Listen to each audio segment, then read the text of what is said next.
Hello and welcome back to A Better World. This is your host, Mitchell J. Rabin, and I'm very glad you're joining us again today. Today we're going to have a very interesting show. I have invited the founder of the Global Peace Tribe, Scott Catamas, to be my guest today to talk about his awesome work with the Global Peace Tribe and Awakening World. And this man is just prolific. I'm so impressed with what he's doing and what he's up to and the way he is influencing the world in an incredibly positive way. A little bit about his background, and you'll come to understand why he's doing what he's doing and how he's able to do this massive amount of production. Scott is a multi-time Emmy Award winner from doing educational TV shows back in PBS a number of years ago out of LA. That traveled across the country and helped teenagers get a handle on being a teenager over those difficult, challenging years for us all. So he's done hundreds of shows there. He's also the founder of the Love Coach Academy, which he's training people to be relationship coaches.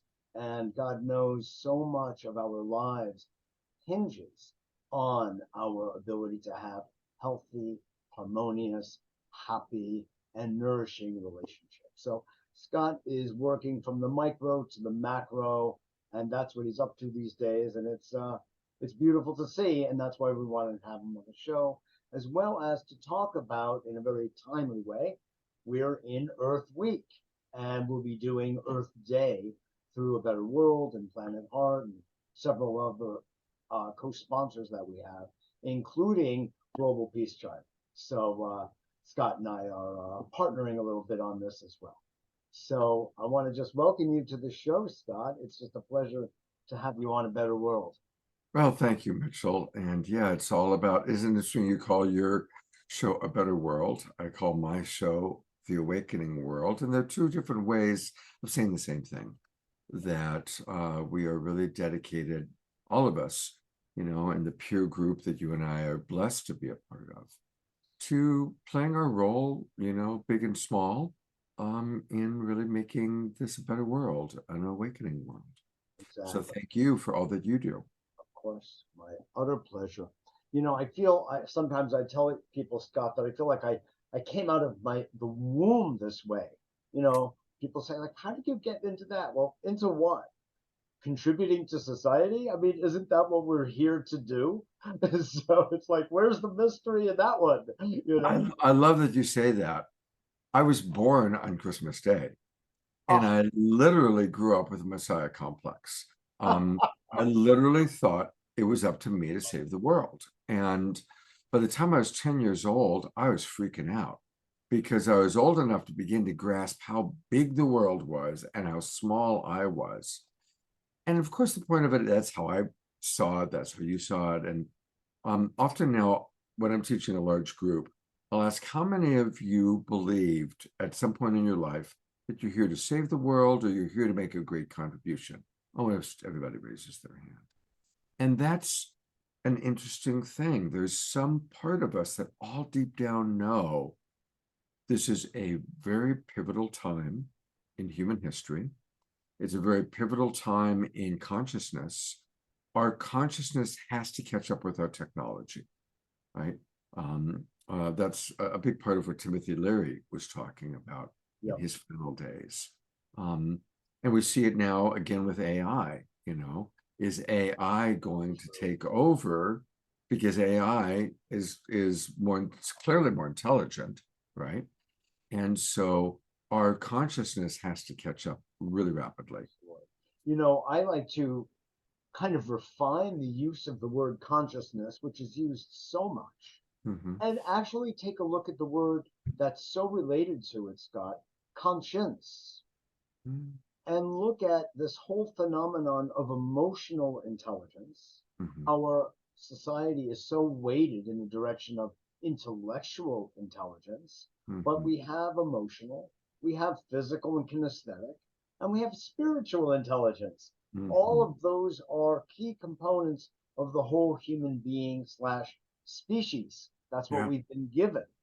Yeah. And I think that one of the places we're out of balance, with my background in Chinese energetics, you know, we're always looking at balance between the elements, and we're way out of balance in this regard. So, to your point about AI, I think it's such a good one, and it's like becoming almost thunderous almost every day. And uh, our emotional intelligence and maturity needs to really get upgraded pretty quickly because it's monstrous what is going on here with AI, which AI can actually decide that human beings are not worthy of the cause. you Yeah. know, Well, hey, let's face it, we're parasitic, right? Right now, and this is a good lead into Earth Day.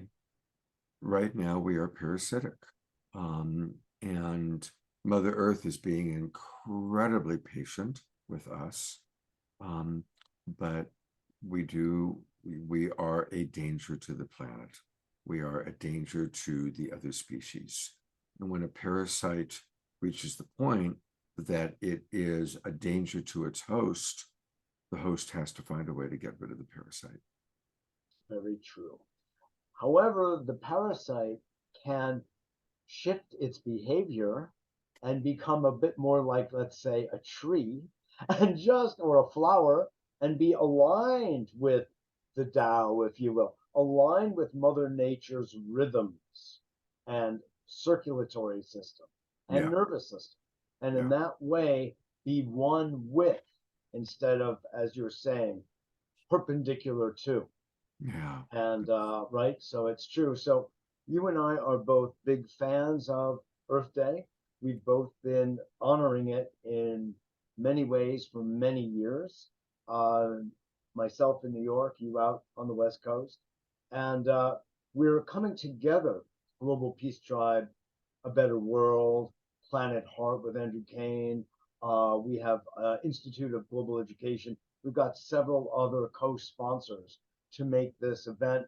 And I remember you were saying when I was telling you about who I lined up for this year, and every year we actually have a spectacular roster of folks that just love being on. Uh, you went, oh my God, I know all those people. I love them all. Let's do something together. I Yeah, love your enthusiasm about that. And yeah.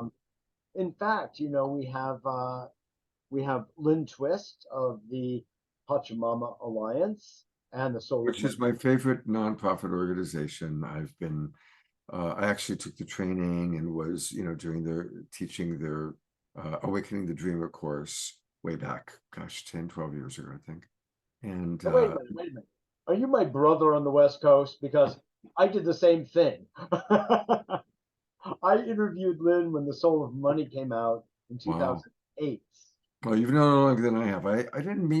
I knew her through Pachamama Alliance, but I was just one of the minions. I didn't really get to know her until we started doing Saturday Night Alive for the Global Peace Tribe. I And then love that when we name. started doing that, thank you. We Brilliant. started doing that, and and she became a regular, and now I've gotten to know Lynn, and she's been on the show many, many times. And she Yeah. did fundraising for us. Nobody asks for money I, better s- than Lynn. So, I took her workshop, Fundraising from the Heart, hmm. and it was fabulous. But ask me to do it, you know. Yeah, I can ask for money for other people, but for myself, I know it's really- crazy. It's crazy. So you know Lynn, and I know Lynn, and I love and of her. course, our beloved brother Chief Phil. And she, Phil Lane, absolutely, and Dwayne Elgin, who's out in your neighborhood. Yeah, and I was just with Dwayne at the Holo movement at the That's Senate, right, Military Sedona. Leaders Network, and my Dwayne and my dog. I don't know if you saw those photos I I sent saw you. them. You sent them to me. They had a love affair. It was so sweet. I mean, it Oh, was really, funny. Exactly. I loved it. I loved it. And by the way, I meant to say that I too taught Awakening the Dreamer and the online course as well, and helped yep. to organize the fundraisers for them. Not for a better world, but for Pachamama. Oh, good for you. So we're aligned. It's so funny. Yeah, It's that's great. amazing. Not to mention the astrology. Then we have a gentleman that you may not know, I'm not sure, Dar Jamal, I who don't. is this Yeah. amazing journalist who's Okay. been on the front lines of journalism in the Middle East and everywhere when things were really dicey in Iraq, in Syria, Lebanon. I mean, he's just been really Wow. frontiersman, if you will. Wow. And he also happens to be um, an environmentalist and a mountain climber. Hmm. And he wrote a beautiful, if sobering, book called The End of Ice. And I just fell in love with this guy a few years ago when he wrote it, and I had him on to talk about it. Basically, Scott, it's a story, a chronicle of how the ice in the highest places on the planet is melting. Yeah. And he, as a mountain climber, could not climb in the same ways for fun, for love. Couldn't do it. Wow. And it's a chronicle about that story that we all need to hear because the top people on the planet who know about ice and mountains and water, glaciers, are telling this tale. So we're having him on as well. Um, another fellow you may not know is named Richard Lackey.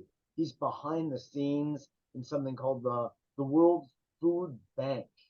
And Hmm. people have heard the World Food Program. And they say, oh, I know that. But no, they actually don't.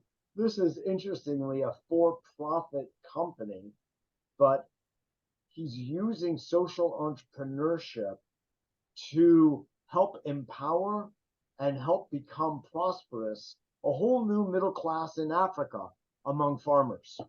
Hmm. So, one of the stories he's told me, for instance, is that he's taking farmers who are barely making $400 a year to $8,400 a year. Wow. Phenomenal. Using regenerative agricultural practices.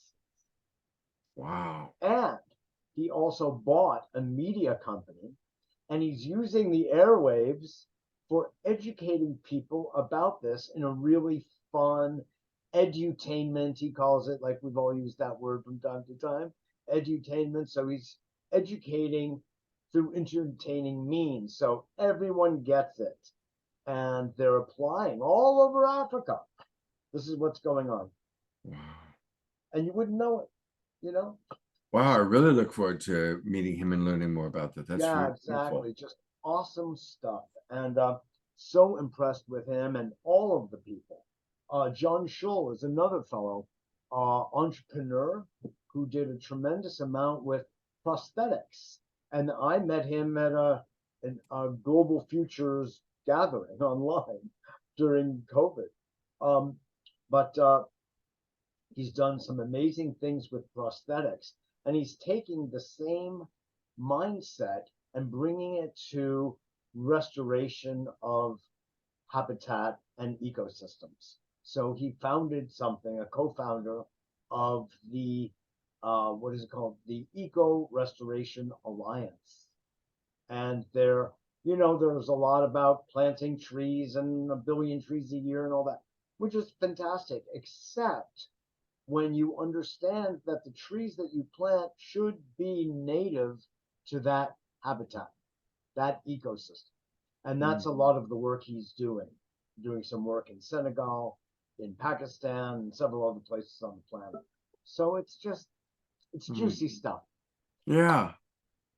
Anyway, Beautiful. it's right up your alley, and Yeah, and so of course you're going to be having your big event on Friday, um, and if you give me screen sharing privilege, I can pull up your poster, or you can pull it up because I'd love for people to see what you're doing on Friday, and then of course share with people that they can catch it on Friday night on your channel, or they can catch exactly. it Saturday night on mine. Exactly. That's exactly right. I love that. Let me see if the share screen will work here. Uh, Or just by being a co-host, and I can share my screen. There you go. okay. Is that it? Okay. So here we have our wonderful co-sponsors. Thank Uh, you. then this, and this is the There it flyer is. our dear friend Roland Marconi made for us. And there you have the lineup. Chief Delane, and I'll be speaking, and Andrew Kane will, as he usually does, offer a poem, and I Sweet. give a talk at the end as a wrap up, and And you've got our beloved Kristen Hoffman. Kristen and I were yes. just texting each other this morning. Oh Um, wow. Oh yeah, wow. I actually owe her one myself. Thank yeah. you. Yeah, thanks for reminding me. Yeah, Kristen is awesome. We have incredible musicians. Kristen and her very dear friend, interestingly, Prameek Russell Tubbs, who has played with John McLaughlin and Wayne Shorter and who just passed away not that long ago. Just amazing people. What do we have here? Oh, a little better photos of everybody, um, including me. Here's Prameek, and I didn't know, but I was interviewing them both not that long ago, and they end up to be old friends and musician buddies, Mm. Prameek and Kristen. And John Wubbenhorst, who is in the Adi Da community, plays We're by actually the still board. we're actually still seeing the bottom of that first page. It Oh, hasn't you're switched kidding. over. Ah, that's crazy. That's crazy. Okay, so I'm gonna put an end to Sometimes you have to stop sharing, then go to the new image. exactly. I'm gonna give it. Yes, exactly. Let me do that right now while I can. All the technology that we get to learn, right, by doing these shows. But isn't it amazing that we can be at home? I always joke we're all, wearing yoga pants or pajama bottoms, True. and we can, be interacting with each other all around the world. And it is Exactly.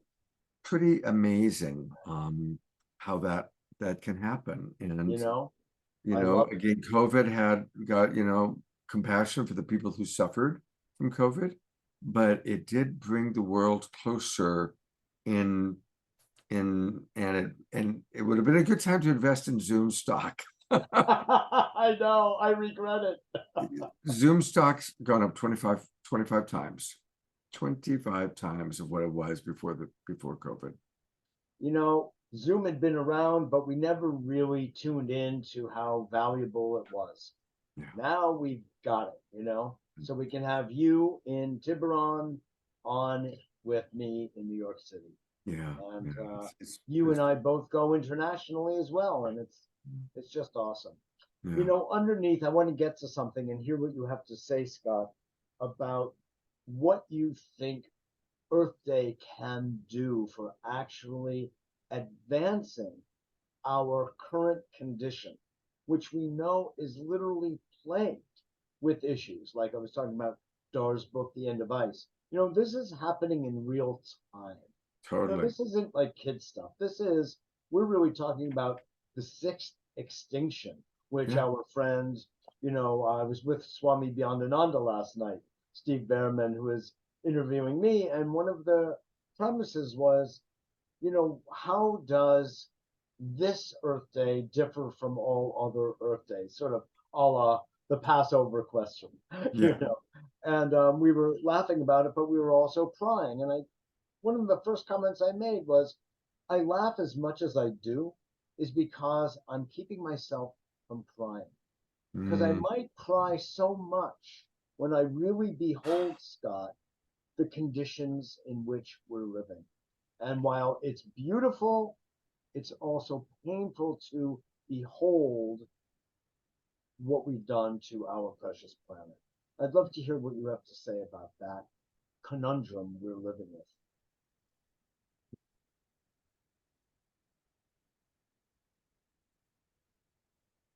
yeah. Uh, I mean, it's sobering. Um, I was trained by Al Gore to be a climate project presenter back in 2009. And so once or twice a year, I'd go to Nashville and meet with, the people that he was training. And a lot of people that were way more advanced in understanding what's going on with the environment than I am. And many of them said, we're already past the tipping point. And that was back in 2010. And of course, the ice is melting much faster than the models. Yes. It is all changing. Um, And so it can be really scary and terrifying. And I have compassion for anybody who's listening who, it's scary. And I think I'll take a spiritual perspective. Please. We are one with the earth. We are children of the earth. We're, however you want to see it, we're drops in the ocean of God. We are cells and imaginal cells in the new paradigm. And so definitely do practical things, recycling, supporting Pachamama, supporting a better world, planting trees. Do the practical external things. But most important is raising our consciousness, or as you said, our conscience. And really learning to see each other as divine, see our planet as divine, and changing the way we see ourselves, replacing shame with divinity, replacing judgment with compassion. As we change our consciousness, as we change our awareness, that's how we create a better world. We don't have control over what Putin or Biden or Trump or any of those guys are going to do. We have total control over how we treat our spouse or our kids or our parents or the person checking us out at the grocery store or the person serving us food. We have total control over how we manage our relationships, including our relationship to the earth. So I'll close by saying, if you want to change the world, change your relationships, because that's what you have control over. Hallelujah, brother. I love that. And I'm going to add to that something that Paul Hawkins said about global warming.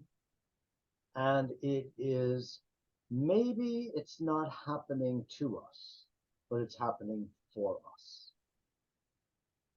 We're being given the opportunity, if you look at it from this purview, just like you brought forth this beautiful spiritual one, and I'm totally aligned with that.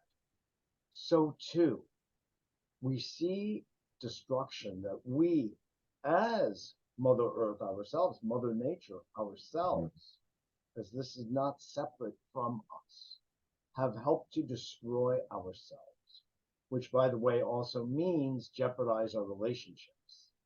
And we're all not really consciously suicidal, even though it's as though we are if you really stand outside the paradigm and look in. So this is an opportunity to see how we've soiled our own home. That's kind of the way I look at it. And in our home are our cherished, sacred relationships to earth and to each other, which is just echoing your good points. Anyway, just wanted to put that on the table. Yeah, thank you very much. Thank you. Yeah, that's how I see what we're doing. And Lynn Twist brought up a beautiful point in our interview the other day that will be used in the Earth Day celebration. And that is, you can talk about numbers and statistics about ice melt even and carbon dioxide in the air and all of that until everyone is blue in the face and probably snoring because you and I, we're not scientists in that kind of way. And that's not how we look at the situation. We look at the situation as lovers, as living, loving beings. And when we see, the funny looking giraffe and its life being jeopardized by the foolishness of water pollution or poachers and little, two-leggeds and three-leggeds lives are jeopardized, which shifts this quality of our soil, and that's affecting our nutrition and our food. That's what reaches us. You know, beautiful animals, fish, birds Yeah, are going to not be there. yeah, And for our kids, that's not good. That's what reaches us and talks our language, if you will. that's And right. that's what I felt she was right on. Yeah, Talk the language that you and I both love, the language of love. absolutely. I think it's because there's an innocence, you see the giraffe, you see the polar bear, you see the seal, and they're innocent. They haven't created global warming. They just want to live their lives as as nature intended. And we are the ones responsible for impacting them. And so taking responsibility for the consequences of our choices. And it's a tricky one because doing that without falling into shame. Because when we fall into shame as a coach, what I've learned is when Yes. we're in shame, we go into paralysis. When we go into paralysis, we go to the freeze reaction of the reptile brain, and then we're just an overwhelming paralysis. And then we feel even more shame because we aren't doing anything, and it becomes a spiral down. So we have to take the the pain of seeing that giraffe getting poisoned by drinking, bad water, or the polar bear drowning. We have to take that pain and and feel it and use it to light the fire of urgency to do whatever we can to do things differently, which again usually comes down to our own relationships and It's treating absolutely ourselves true, better. brother. you know Self-love is not selfish. The people I know who genuinely love themselves are the people that are doing the greatest work in the world. They're the limb twists of the world. The people who don't love themselves are the ones that are selfish and grasping and constantly give more and more and more because they don't have a foundation of self-love. So no matter how much power they get or how much money they get, it just pours through because it's a vase with an empty hole at the bottom. Exactly. Exactly. In the Buddhist tradition, it's called the hungry ghost. Yes, Okay. exactly. It's Yeah. an archetype. Steve Behrman was talking with me a bit about this last night. In a frame, a Jungian frame that he's used is the vampire archetype, or I like the Buddhist version of it, that it can never be filled.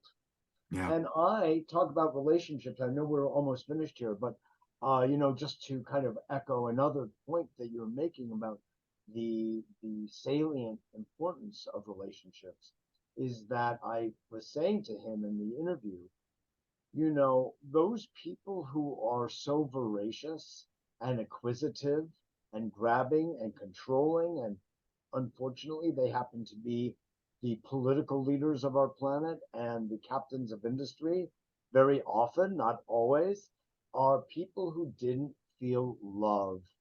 So simple. Now, Right. I didn't say they weren't loved, but their perception was that they were not being loved and cared for and attended to the way their soul probably wanted. And so they come out later in life seeking, as you're implying, to fill that emptiness.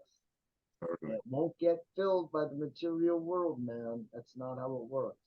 Well, But from a medical standpoint, if you will, people that suffer from narcissistic personality disorder, it begins in childhood when they didn't receive empathy at a critical point in their lives. They came to the conclusion that who I am is not worthy good of enough. getting needs met. Therefore, I need to create a persona that's charismatic to get my needs met. But they themselves, because they didn't receive empathy, have become stunted and don't know how to give empathy. And that's a quick Sure. diagnosis But I of like people that. suffering from Yeah, NPD. I like the way you connected those dots, and I think there's a lot to it. I really do. That was quite brilliant. I like that. Are we out of time? We are out of time, but not too out of time for you to give your contact information to our audience. Yeah, the best bet is go to globalpeacetribe.com. Go to globalpeacetribe.com, register, join us. You get the links to all of our shows. We do 3 or 4 original shows every week with amazing people. Some of them are famous, like Michael Beckwith and Marianne Williamson, and others are the next generation of wisdom keepers that I love to share with the audience. So go to Bless you. globalpeacetribe.com, or you can write to me at scott@globalpeacetribe.com. Beautiful, beautiful. Well, you've invited me to co-host with you Saturday night. We're gonna have a We'll great be, time. as you mentioned, Yeah, exactly.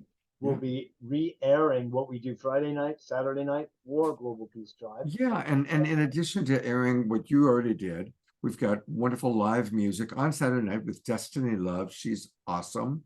And Omashar will be playing music. So we'll show a clip and we'll play some music. And we'll show a clip and we'll play some music. So Fantastic. it'll be a wonderful evening. Scott, thanks so much for being on A Better World. So you're a beautiful man doing great work. I am but only your sacred mirror, my brother from another mother. I am just the downloader, that's all. Uh, Thanks again, brother. namaste, Namaste. namaste. And now let's go. Ah, I know where you got that. I hope you all enjoyed that as much as I did. This is Mitchell J. Rabin for A Better World, and I look forward to seeing you Friday night, April 21st, and April 22nd with Scott. Thanks Right. again for joining, and I look forward to seeing you all next Take care, everybody. day. And I know there's a button around here for pause.